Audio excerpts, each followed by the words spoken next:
আপনার মধ্যে কি আল্লাহর ভয় নাই? আপনার আমার মধ্যে কি কাল কিয়ামতের মাঠে জবাবদিহিতার ভয় নাই? আপনি আমি কি লা ইলাহা ইল্লাল্লাহ বিশ্বাস করি না? আপনি আমি কি মুহাম্মাদুর রাসূলুল্লাহ বিশ্বাস করি না?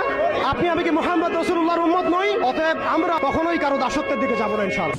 আল্লাহ চেয়েছেন আমাদের মেয়েরা যেন পর্দা করে, জীবন চলে গেলেও পর্দা না ছাড়ে। 200টা কুকুর শিয়ালের সামনে দাঁড়িয়ে হলেও যেন পর্দা রক্ষার স্লোগান দেয়। আল্লাহ এটা চেয়েছেন।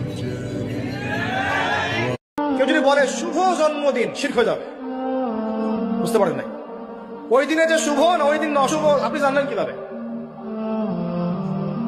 কিভাবে জানলেন? কেউ যদি মনে করে যে ফিতা কাটলাম পায়রা উড়াই দিলাম, এতে করে আমার এই কাজটাতে বরকত হবে, শিরক হবে। আল্লাহ পাক অবাক হয়ে যান সেই যুবককে দেখে যার প্রবৃত্তির তাড়না নাই, সে আল্লাহর দ্বীনের পথে ছুটছে। এই যুবককে দেখে আল্লাহ পাক অবাক হয়ে যান এবং তার দোয়া যেভাবে কবুল হবে, একজন মানুষ যার পা কবরে অলরেডি চলে গেছে, তার আজকে বাসায় কি করব, হায়াতের হিসাব নিব, কি করেছি এত বছরে, আর কি পাপ করেছি, পাপগুলোর কথা মনে পড়লে তওবা করে ফিরে আসবো ইনশাআল্লাহ। আল্লাহ পাক তৌফিক দান করেন। আর এখন বাকি সময়ে যতটুকু হায়াত আমাদের বাকি আছে, আমাদের কি কর্তব্য বলেন ভাই? আমাদের কর্তব্য কি এতটুকুই যেভাবে জীবনযাপন করছি এইটুকুই করব, না আমাদের আরো কোনো কর্তব্য আছে? কথা কি বোঝা যায় না? যায় না? আমাদের কর্তব্য কি বলেন? 1 নাম্বার, আমরা নিজেরা আগে আল্লাহ পাকের কোরআন এবং নবীর সুন্নতের উপর আমল করবো ইনশাআল্লাহ, রাজি আছি? 2, আমাদের পরিবারকে এর উপরে প্রতিষ্ঠা করবো ইনশাআল্লাহ, রাজি আছি? 3, আমাদের সন্তানদেরকে কোরআন সুন্নাহ অনুযায়ী বড় করবো ইনশাআল্লাহ, রাজি আছি? 4, আমাদের অর্থনীতি হবে হালাল কোরআন সুন্নাহ ভিত্তিক, রাজি আছি? 5, আমাদের শিক্ষা হবে কোরআন সুন্নাহ ভিত্তিক, রাজি আছেন? আমাদের সামাজিক যে সিস্টেম এটা হবে কোরআন সুন্নাহ ভিত্তিক, রাজি আছেন? এর উপরে আমি গেলাম না। সমাজ পরিবর্তন হলে উপরটা এমনি পরিবর্তন হয়ে যাবে ইনশাআল্লাহ, অটোমেটিক্যালি। আমি 2008 সালে বিয়ে করছি, আজকে 2023 সাল। আমার এই 15 বছরের বিবাহের জীবনে তো আমার স্ত্রী আছে, হালাল স্ত্রী। তো আমি যখন 2020 সালে মোটর সাইকেল অ্যাক্সিডেন্ট করে পাও ভাঙ্গিয়া ফেলছি, তখন আমি প্রায় দীর্ঘ 6 মাসের মতো বিছানায় এক জায়গাতে 3 মাস, প্রথম 3 মাস পড়েছিলাম। হসপিটাল থেকে আইনা আমারে যেখানে রাখছে ওইখানেই আমি পড়েছিলাম। এক সুতা নড়াচড়া করতে পারি নাই। পেশাব পায়খানা, অজু, গোসল, খানা, খাদ্য সবকিছু এই এক জায়গায়। তো সেই 6 মাসের লাগাতার আমার রাত দিনের সমস্ত খেদমত দয়া মায়া করে আমার বিবি করছে। এটা রাস্তার নর্তকীর থেকে তুমি পাইতা না। এই সূরাটা যে ব্যক্তি রাতের বেলা পড়বে, একটা বর্ণনা এসেছে যে দারিদ্রতা আপনাকে স্পর্শ করবে না ইনশাআল্লাহ। এই যে সুদ খাচ্ছে কি জন্য? টাকার জন্য তো নাকি? টাকা পয়সা ধন দৌলত করবেন, এই তো আপনার উদ্দেশ্য নাকি? এই জন্যই তো মায়ের সাথে জানা করছে, তাই তো? আল্লাহ বলছেন সূরা ওয়াকিয়া পড়েন, আপনার দারিদ্রতা দূর হয়ে যাবে ইনশাআল্লাহ। বিশ্বাস হচ্ছে না? রিজিক কার হাতে? না, রিজিক তো আমাদের হাতে। এটা মানুষ বিশ্বাস করে না আসলে, এটা মুখে বলে। মানুষ মুখে বলে রিজিক আল্লাহর হাতে। মানুষ যদি বিশ্বাস করতো রিজিক আল্লাহর হাতে, তাহলে মানুষ কেমন করে সুদ খাবে? ও মনে করছে রিজিক আমার হাতে, আমি যদি খাই সুদ তাহলে আমি গেইন করব, যদি না খাই তাহলে আমি দারিদ্রতায় ভুগবো নাকি? যদি আমি ঘুষ নেই তাহলে আমার উন্নতি হবে অর্থনৈতিক, যদি না নেই তাহলে আমি মরে যাব, না খেয়ে মরে যাব। যদি আমি দুর্নীতি করি তাহলে আমি বাঁচবো, আমার সন্তানরা ভালো থাকবে, যদি না করি আমি দারিদ্রতায় মরে যাব, তাই তো? এই কনসেপ্ট ছাড়া কেউ এগুলা কাজ এমনি করতে পারে নাকি? নিঃসন্দেহে আমরা মনে করি যে রিজিকের মালিক আমরা, আল্লাহ নয়। শুধু মুখের মধ্যে বলি যে রিজিকের মালিক আল্লাহ। রিজিকের মালিক যদি আল্লাহ হতো তাহলে আমি হালাল পথে থাকতাম এবং তাওয়াক্কুল করতাম যে আল্লাহ আমাকে যা রিজিক দিয়েছেন তা তো আসবেই, আসবে না? আসবেই। আপনাকে যদি আল্লাহ পাক, এটা কোন জেলা? লালমনিরহাট। লালমনিরহাটের 100 একর জায়গায় যত ধান হয়, এতগুলো ধান যদি আপনার আমল নামায় লেখা থাকে, মানে আপনার আমল নাম বলছে রিজিকে, তাকদিরে আপনার তাকদিরে যদি লেখা থাকে যে আপনি 100 একর জমির ধান খাবেন তারপর মরবেন, আছে না লেখা? আচ্ছা, একটা দানা কম বেশি হবে? আপনি যদি আল্লাহর প্রতি তাওয়াক্কুলই করেন তাহলে আপনি হালাল পথে থাকবেন, বিশ্বাস করবেন যে আল্লাহ পাক যেটা লিখে রাখছে আমার তাকদিরে রিজিক, এর একটা দানা রেখেও আমি পৃথিবী থেকে যাব না, সিম্পল। তখন আপনার অন্য পথে যাওয়ার কোনো কারণ নাই। আর যখন আপনি বিশ্বাস করবেন না, না এটা আমার হাতে, আমি যত পরিশ্রম করব তত রিজিক বাড়বে, আমি যত ঘুষ নিব তত বাড়বে, যত সুদ খাবো তত বাড়বে, যত দুর্নীতি করবো তত বাড়বে, তখন তো রিজিকের এই পুরো দায়িত্বটা আল্লাহ পাক আপনার হাতে ছেড়ে দিবেন। আল্লাহ পাক আপনাকে কোনো বারাকা দিবেন না। ইয়ামহাকুল্লাহু রিবা ওয়া ইউরবিস সাদাকা। সদকা করলে সম্পদ বৃদ্ধি পায়, আর রিবার মধ্য দিয়ে সম্পদ ধ্বংস হয়ে যায়, একদম মাটিতে মিশে যায়। অনেক গভীরে চলে আসছি, আসেন আবার রাতে চলে আসি। রাতটা কিভাবে এনজয় করতে হয় এটাই আমাদের আজকের লেকচারের টপিক। মানে আমরা কিন্তু জীবনটাকে অনেক বোর মনে করছি না। এই যে ব্যবসা বাণিজ্য, চাকরি বাকরি, বিবি বাচ্চা, পরিবার, অনেক অনেক যন্ত্রণা নাকি, অনেক সমস্যাই না? কিন্তু আল্লাহ পাক ইসলাম দিয়েছেন কিন্তু জীবনটা উপভোগ করার জন্য। কি জন্যে? উপভোগ করার জন্যে।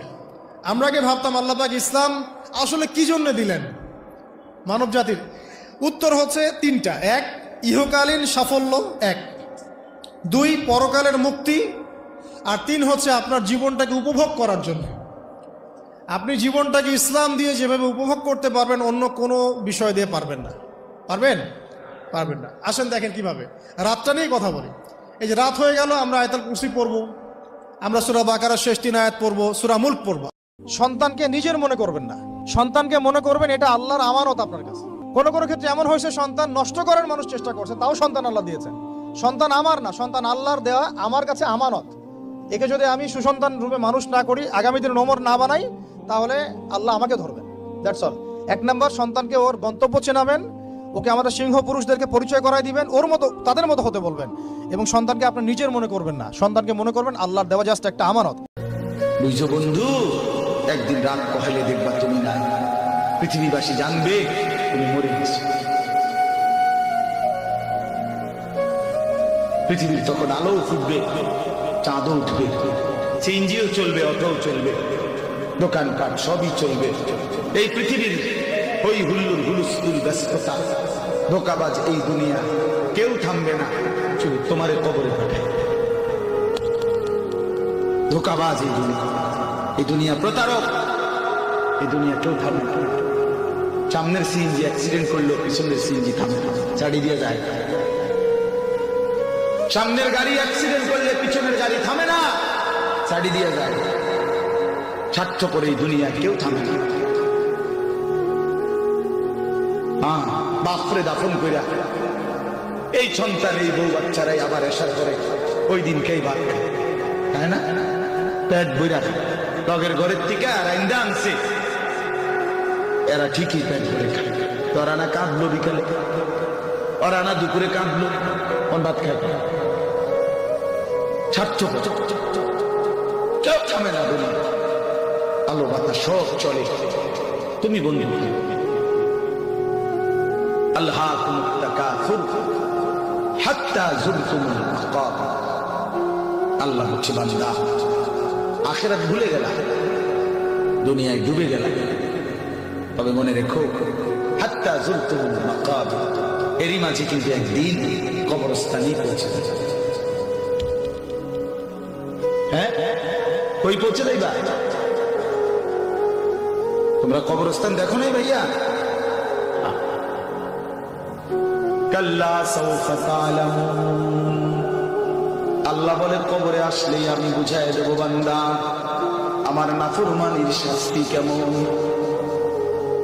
সুম্মা কাল্লা সাউফা তা'লামুন। আবার নাফরমান হাসরের ময়দানে আসলে আমি আবার বুঝাই দেব আমার অবাধ্যতার শাস্তিটা কি। একবার বুঝাবো কবরে। তাফসীরের মধ্যে আছে কাল্লা সাউফা তা'লামুনা ফিল কবরি সুম্মা কাল্লা সাউফা তা'লামুনা ফিল আখিরাহ।